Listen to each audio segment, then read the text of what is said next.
The number was printed on a paddle, 273, raised by a woman in a charcoal suit with no entourage, no diamonds, only a slim leather folio and steady eyes while the auctioneer's chant rolled across polished wood. Lot 51, the auctioneer sang, white gloves flashing.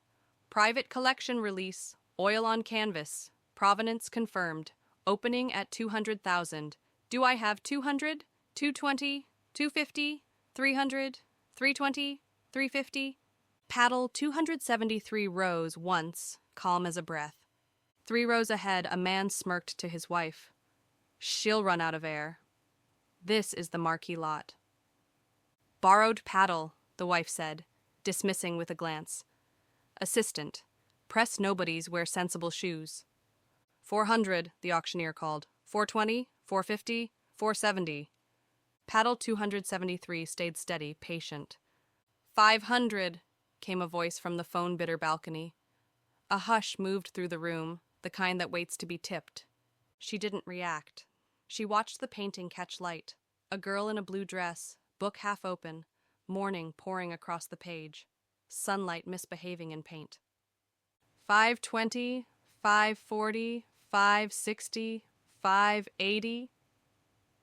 600, said a man in the second row, a collector who had never waited for dessert. The room adjusted around his wealth like a river around a boulder. 600 on the floor, the auctioneer confirmed. 620, 640, 660, 680, 700. Paddle 273 rose, effortless. 700 to 273, the auctioneer said, hiding his surprise. 740, 760. 800, the balcony snapped, with the open disdain of money that never asks permission. People turned to look at her. She didn't look back.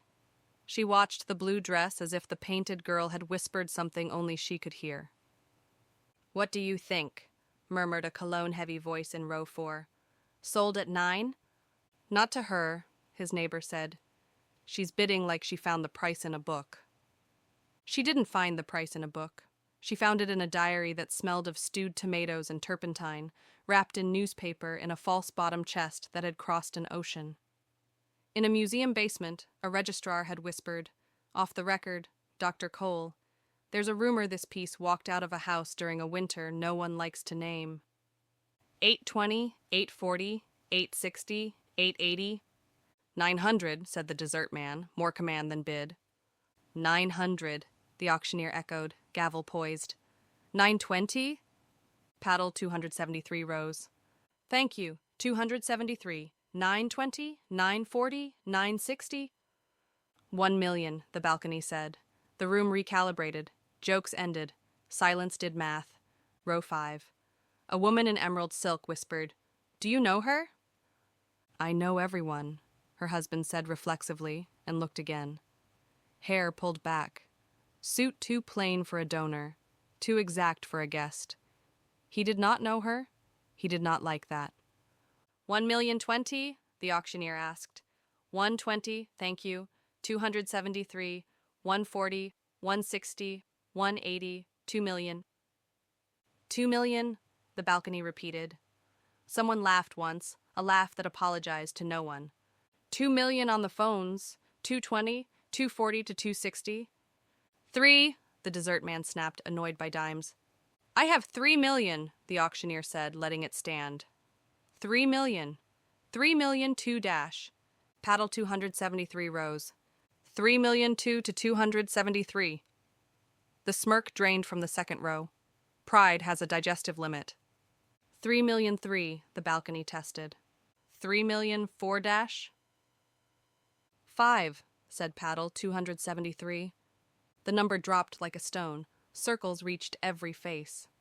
This is getting impolite, muttered a man 2 rows ahead. Words that have never stopped history from finishing its thought. 5 million is when men choose appetite or habit. The balcony went quiet.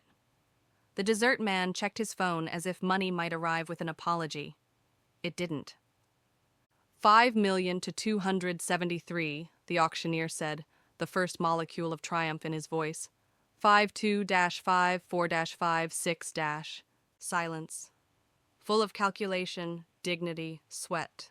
Fair warning, he said, gavel rising.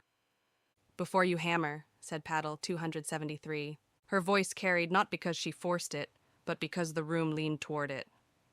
The auctioneer paused. No one pauses the hammer, but he did. Some tones remind a man he might like being correct more than being quick. We all appreciate expedience, she said, eyes on the painting, but the consignor's paperwork is incomplete. The room didn't understand incomplete yet. It would. Our provenance research is thorough, madam, the auctioneer said, professionally dismissive. Your research is thorough, she said. The chain of custody is not. Someone laughed from the back. She read a blog. She looked only at the auctioneer. The painting lived in Krakow until 1939. It was photographed beside a window with a distinctive dented latch. That same dent appears in a studio photo after the war.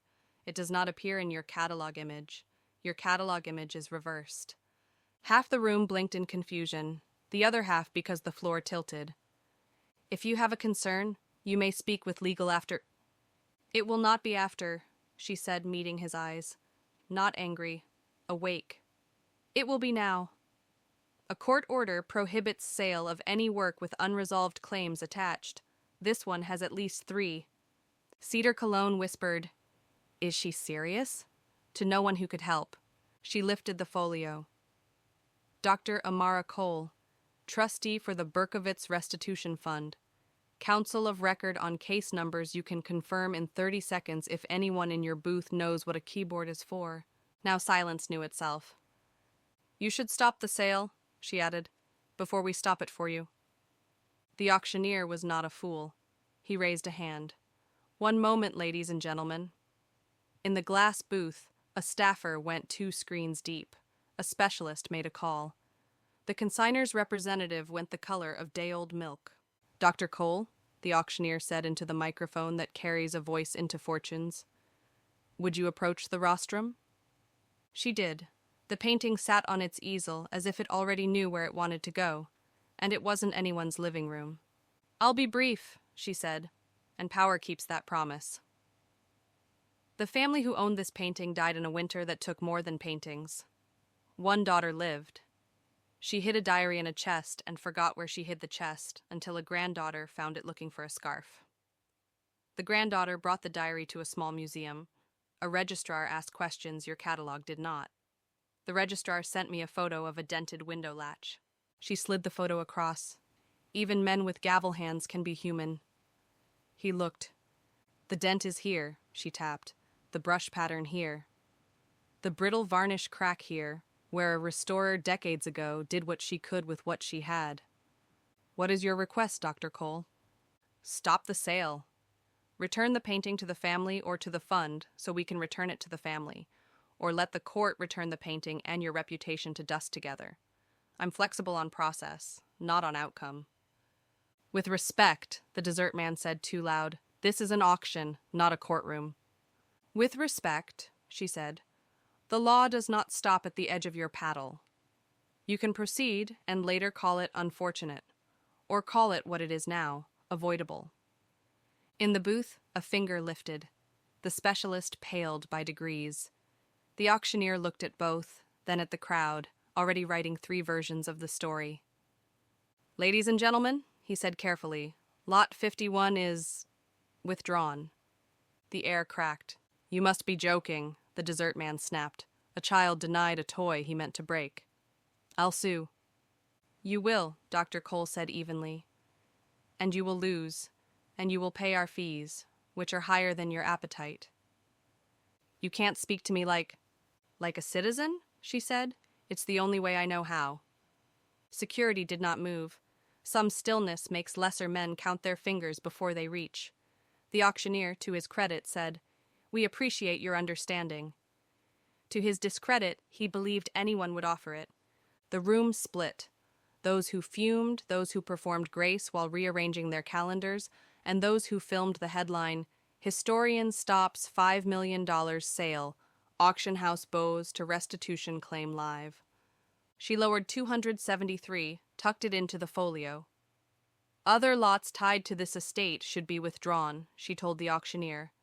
The order names the consignor broadly. He nodded once, a man discovering he could do the next right thing after the last wrong one. "We will confer." "You will withdraw," she said.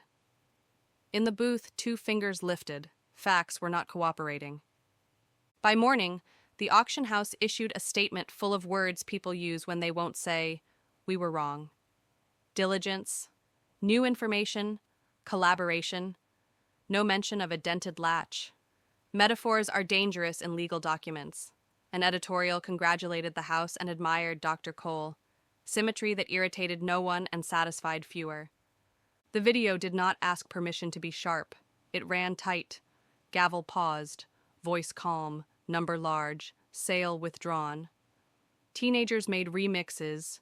She brought receipts. Return it. People shared the sentence the room remembered. The law does not stop at the edge of your paddle. The dessert man called a lawyer and learned embarrassment is not a cause of action.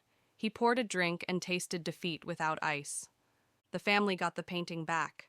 Not to a mantle beneath a ceiling that never learned their name, but to a small room with a window where a latch dent matched a photo, and morning came in at the angle the painter loved. Dr. Cole stood beside the granddaughter, who touched the frame like it might bruise, and then laughed, a sound the air kept. "What do we owe you?" the granddaughter asked. "Nothing you can write on a check," Dr. Cole said. Then, because the day wanted receipts, fund the registrar's program at that small museum, the one who asked the right questions. That's where the hinge turned. The promise was kept, better lights, a scanner that didn't cough, 2 interns who learned to love inventory like a hymn. She put the paddle on a shelf, not as a trophy, but a reminder. Simple tools move heavy rooms when a steady hand lifts them. She made tea, wrote 3 emails, law clerk, reporter boundaries, historians, and called her mother. "Did you eat?" "Not yet." "Then you did nothing." She laughed and put butter in a pan. The auction house asked her to consult on restitution protocols. She said yes. Victory that doesn't become policy is just a story with good lighting. In back rooms where paintings leaned like tired men, she pointed at labels. "This language tells the wrong truth." A registrar wrote it down and printed it into training manuals. Pressed for a lesson, she said, "Ownership isn't who can afford the room. It's who can face the morning." Months passed. The girl in the blue dress kept reading in a square of light that came back every day. School children came. "This is ours because once it wasn't and we said so," the granddaughter told them. They nodded, as if obvious and therefore new. People pretend stories end when the gavel falls. The truth is smaller and heavier. A steady hand, a dented latch, a diary that smells like tomatoes and thyme. A woman raising a number in a room not built for her and saying, without raising her voice, "No." A painting that goes home. They laughed at her number. They stopped when they understood what it measured. And inside that recognition, rooms changed, just enough to let morning in on time.